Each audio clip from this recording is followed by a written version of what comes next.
Welcome to Sumit tutorial. Sumit tutorial YouTube চ্যানেলে তোমাদের স্বাগত জানাই। আমি সুমিত। আজকে তোমাদের আমি যারা একাদশ শ্রেণীতে পড়ছো অর্থাৎ 11-এ পড়ছো, যে সমস্ত ছাত্রছাত্রীরা তাদের প্রথম সেমিস্টার অর্থাৎ ফার্স্ট সেমিস্টারের রাষ্ট্রবিজ্ঞান শিক্ষক বইটি প্রথম থেকে শেষ পর্যন্ত আমি তোমাদের রিভিউ করব। আজকে তোমাদের বলে রাখি, এই ভিডিওটা কোনো প্রফেশনাল ভিডিও নয়। আজকে তোমাদের কিছু তথ্য পাওয়ার জন্য এই ভিডিওটা আমার তৈরি করা। তোমরা প্রথম থেকে শেষ পর্যন্ত দেখবে, তাহলে আমার এই ভিডিও তৈরি করার সার্থকতা। আজকে তোমাদের আমি ছায়া প্রকাশনী রাষ্ট্রবিজ্ঞান শিক্ষক দেবব্রত সিংহ ক্লাস 11-এর প্রথম সেমিস্টারের রাষ্ট্রবিজ্ঞান বইটি নিয়ে রিভিউ করব। চলো দেখি। দেখো, প্রথমেই বলছে যে একাদশ শ্রেণীর রাষ্ট্রবিজ্ঞান সহায়িকা, আর্টস গ্রুপের রাষ্ট্রবিজ্ঞান সহায়িকা দেবব্রত সিংহ ছায়া প্রকাশনী।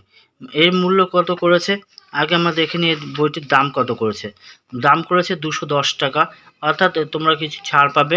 এটি 150 কি 160 টাকার মধ্যে চলে আসবে। তারপর দেখো, চলে যাই এই সূচিপত্রতে। সূচিপত্র কি আছে? সূচিপত্র তোমাদের মোট 6টি অধ্যায় পরীক্ষা আছে প্রথম সেমিস্টারে। প্রথম যে 6টি চ্যাপ্টার পরীক্ষা আছে কি কি? প্রথম হচ্ছে রাষ্ট্রবিজ্ঞান প্রকৃতি ও পরিধি। পরটা আছে রাষ্ট্রবিজ্ঞান সংজ্ঞা বৈশিষ্ট্যসমূহ। 3 নম্বর নাগরিকত্ব। 4 নম্বর সংবিধান সংজ্ঞা ও প্রকার। 5 নম্বর আছে ভারতের সংবিধান রচনা ও সংবিধান দর্শন। 6 নম্বর আছে ভারতের সংবিধানের প্রধান বৈশিষ্ট্যসমূহ। এই 6টি তোমাদের ফার্স্ট সেমিস্টারে আছে। এই 6টি ফার্স্ট সেমিস্টারে আছে এবং মক টেস্ট পেপার লাস্টে আছে। মক টেস্ট পেপার এবার প্রথম চ্যাপ্টারটি যেটা আছে রাষ্ট্রবিজ্ঞান প্রকৃতি ও পরিধি, এটা আছে 1 থেকে 32 পৃষ্ঠা। তারপর আছে রাষ্ট্রের সংজ্ঞা ও বৈশিষ্ট্য 33 থেকে 35 পৃষ্ঠা। পরে নাগরিকত্ব আছে 56 থেকে 88 পৃষ্ঠা। সংবিধান চ্যাপ্টারটা আছে 89 থেকে 108 পৃষ্ঠা। ভারতের সংবিধান রচনা এই চ্যাপ্টার আছে 109 থেকে 132 পৃষ্ঠা। ভারতের সংবিধানের প্রধান বৈশিষ্ট্যসমূহ 133 থেকে 153 পৃষ্ঠা। এবং লাস্টে কি মক টেস্ট পেপার আছে 154 থেকে 156 পৃষ্ঠা। চলো দেখি এবার কি আছে প্রথম অধ্যায়। অর্থাৎ বিষয় হিসাবে রাষ্ট্রবিজ্ঞান প্রকৃতি ও পরিধি। রাষ্ট্রবিজ্ঞান প্রকৃতি ও পরিধি চ্যাপ্টার কি করেছে দেখি। প্রথমে আছে বিষয় সংক্ষেপ, অর্থাৎ রাষ্ট্রবিজ্ঞানের যে বিষয় সংক্ষেপে প্রথম দেয়া আছে বিষয় সংক্ষেপ তোমরা। তারপর আছে কি তোমার জানো যে তোমাদের এমসিকিউ পরীক্ষা হবে। এমসিকিউ পরীক্ষা হবে যে প্রশ্নগুলো, সে প্রশ্ন এমসিকিউ দেওয়া আছে। কটা আছে প্রশ্ন? যে প্রথম আছে পলিটিক্স গ্রন্থের রচয়িতাকে। এগুলি পূর্ণ সিলেবাসে ছিল। হ্যাঁ, রাষ্ট্রবিজ্ঞান শব্দটি কে প্রয়োগ করেন, রাষ্ট্রবিজ্ঞানের জনককে, এই প্রশ্নগুলি আছে। এগুলি তোমাদের আগে পূর্ণ সিলেবাসেও ছিল, এই একই আছে, এগুলি চেঞ্জ হয়নি। শর্ট কোশ্চেন আছে টোটাল কটি দেখা যাক। শর্ট কোশ্চেন কটা আছে? শর্ট কোশ্চেন আছে 127টা। 127টা এমসিকিউ আছে, অর্থাৎ মাল্টিপল চয়েস কোশ্চেন। এমসিকিউ কি একটা প্রশ্নের 4টে করে অ্যান্সার দেওয়া থাকবে, তোমরা যে কোনো একটা অ্যান্সারে রাইট করবে, অর্থাৎ টিক মার্ক করবে। তারপর আছে স্তম্ভ, ক স্তম্ভ, অর্থাৎ স্তম্ভ 1 স্তম্ভ 2 মিলাও। স্তম্ভ 1 স্তম্ভ 2 মিলানো আছে। তারপরে আছে কি যে ব্যাখ্যামূলক প্রশ্ন, অর্থাৎ একটা ব্যাখ্যামূলক প্রশ্নের 4টে করে অ্যান্সার দেওয়া আছে, একটা করে অ্যান্সার করতে হবে। তারপর আছে কি রাষ্ট্রবিজ্ঞান পরিধি। এবার দ্বিতীয় চ্যাপ্টার আছে কি রাষ্ট্রবিজ্ঞান সংজ্ঞা বৈশিষ্ট্য। রাষ্ট্রবিজ্ঞান সংজ্ঞা বৈশিষ্ট্য চ্যাপ্টারও সেম একই পদ্ধতি করা আছে। প্রথমে বিষয় সংক্ষেপ দেওয়া আছে, অর্থাৎ বিষয় দেওয়া আছে চ্যাপ্টার রাষ্ট্রবিজ্ঞান বৈশিষ্ট্য। রাষ্ট্রবিজ্ঞান সংজ্ঞা বৈশিষ্ট্য চ্যাপ্টার প্রথমে কী আছে চ্যাপ্টার সম্বন্ধে বিষয়বস্তু দেওয়া আছে। বিষয়বস্তুটা তোমরা এক ঝলক পড়ে নেবে, তাহলে প্রথম থেকে শেষ পর্যন্ত তোমরা বুঝে যাবে বিষয়বস্তু পড়লে। তারপর আছে কি এমসিকিউ প্রশ্ন। এমসিকিউ প্রশ্ন কটা আছে দেখে নিই আমরা।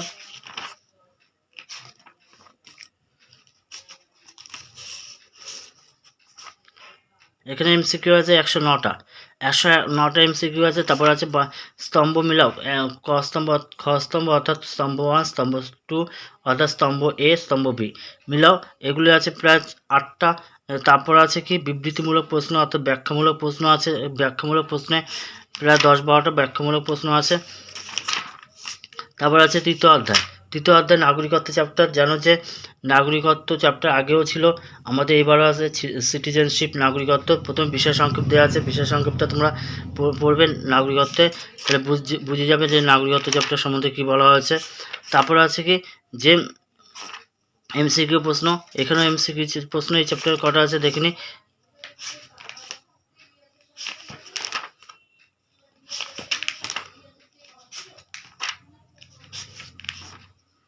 এই চ্যাপ্টার এমসিকিউ আছে 123টা।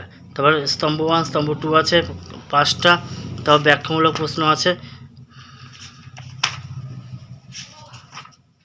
তারপর 4 নম্বর চ্যাপ্টার সংবিধান সংজ্ঞা ও প্রকার, অর্থাৎ সংবিধান কাকে বলে, সংবিধান কত প্রকার ও কী কী সংবিধানের শ্রেণীবিভাগ, এই নিয়ে হচ্ছে এই চ্যাপ্টারটা আছে, অর্থাৎ 4র্থ অধ্যায় সংবিধান সংজ্ঞা ও প্রকার।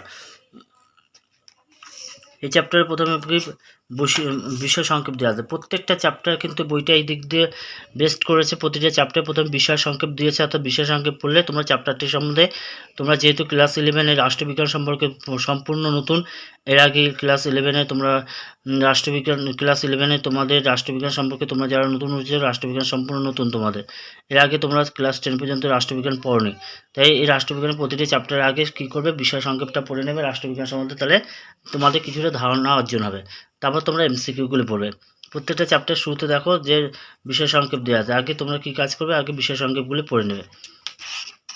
তারপর কি আছে দেখো, এই বইটা কিন্তু ছায়া প্রকাশনী, দেবব্রত সিংহ রচিত, দেবব্রত সিংহের খুব ভালো বই হয় ছায়া প্রকাশনী, এই বইটাও বেশ ভালো করেছে ছায়া প্রকাশনী, দেবব্রত সিংহ। তারপর দেখো শর্ট কোশ্চেন কটা আছে, 48টা শর্ট কোশ্চেন আছে। তারপর আছে শূন্যস্থান পূরণ আছে, তার বাদিক ডানদিক মিলাও আছে, কস্তম্ভ খাস্তম্ভ মিলাও, তারপর ব্যাখ্যামূলক প্রশ্ন। পরে লাস্ট 5 নম্বর অধ্যায় কী আছে, যে ভারতের সংবিধান প্রণয়ন ও সংবিধান দর্শন। এই চ্যাপ্টারে প্রথমে বিষয় সংক্ষেপ দেওয়া আছে, যেহেতু তোমরা ক্লাস 10 পর্যন্ত রাষ্ট্রবিজ্ঞান পড়োনি, ইতিহাস পড়েছো, ভূগোল পড়েছো, বাংলা পড়েছো, রাষ্ট্রবিজ্ঞান পড়োনি, তাই রাষ্ট্রবিজ্ঞান তোমাদের সম্পূর্ণ নতুন, অর্থাৎ পলিটিক্যাল সায়েন্স, রাষ্ট্রবিজ্ঞানের জনক হচ্ছে অ্যারিস্টটল, তোমরা অবশ্যই জেনে যাবে রাষ্ট্রবিজ্ঞান বইটা পড়লে। এবার চ্যাপ্টারগুলি কিছু কিছু আগে সিলেবাসেও ছিল, তোমাদের কঠিন মনে হবে না। চ্যাপ্টারগুলি আগে বই কেনার পর তোমরা কী করবে, আগে বিষয়টা পড়ে নেবে, বিষয় পড়ার পর তারপর তোমরা এমসিকিউগুলি পড়বে। দেখো এই চ্যাপ্টারে এমসিকিউ কটা আছে,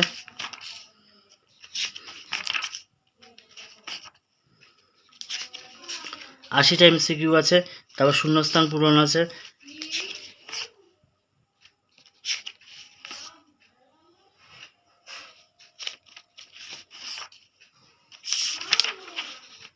একশো 10টা শূন্যস্থান পূরণ আছে। তারপর বাদিক ডানদিক মিলাও আছে, ব্যাখ্যামূলক প্রশ্ন আছে। তার 6 নম্বর প্রশ্ন অধ্যায়, লাস্ট অধ্যায়, ভারতের সংবিধান প্রণয়ন ও বৈশিষ্ট্য সমূহ, অর্থাৎ ভারতের সংবিধান প্রণয়ন ও তার বৈশিষ্ট্য। এই সংবিধান প্রণয়ন বৈশিষ্ট্য সম্পর্কে প্রথম বিষয় সংক্ষেপ দেওয়া আছে। তারপর আছে কি যে এমসিকিউ আছে, এমসিকিউ পর শূন্যস্থান পূরণ আছে, শূন্যস্থান পূরণ পর স্তম্ভ মিলাও সেম পদ্ধতি। তারপর আছে মডেল প্রশ্ন, অর্থাৎ মক টেস্ট পেপার। মডেল প্রশ্ন কীরকম প্রশ্ন হবে, তোমরা আগে যেহেতু রাষ্ট্রবিজ্ঞান পরীক্ষা দাওনি কোনোদিন, তাই মক টেস্ট পেপার লাস্টে দেখতে পারবে যে এখানে কি যে প্রথম প্রশ্ন আছে, পলিটিক্স গ্রন্থের রচয়িতা কি, প্লেটো, অ্যারিস্টটল, মার্কস, হেগেল, এই আনসার হবে অ্যারিস্টটল। এরকম করে তোমাদের 40টা প্রশ্ন দেওয়া হবে, 40 নম্বরে তোমাদের এমসিকিউ যে কোনো একটা করে রাইট করবে, প্রতিটা এমসিকিউতে একটা করে অ্যান্সার রাইট করতে হবে, দুটো করবে না কিন্তু, 4টে করে প্রশ্ন অ্যান্সার দেওয়া হবে, একটা করে টিকমার্ক করবে। 40টা প্রশ্ন দেওয়া হবে, 40 নম্বর।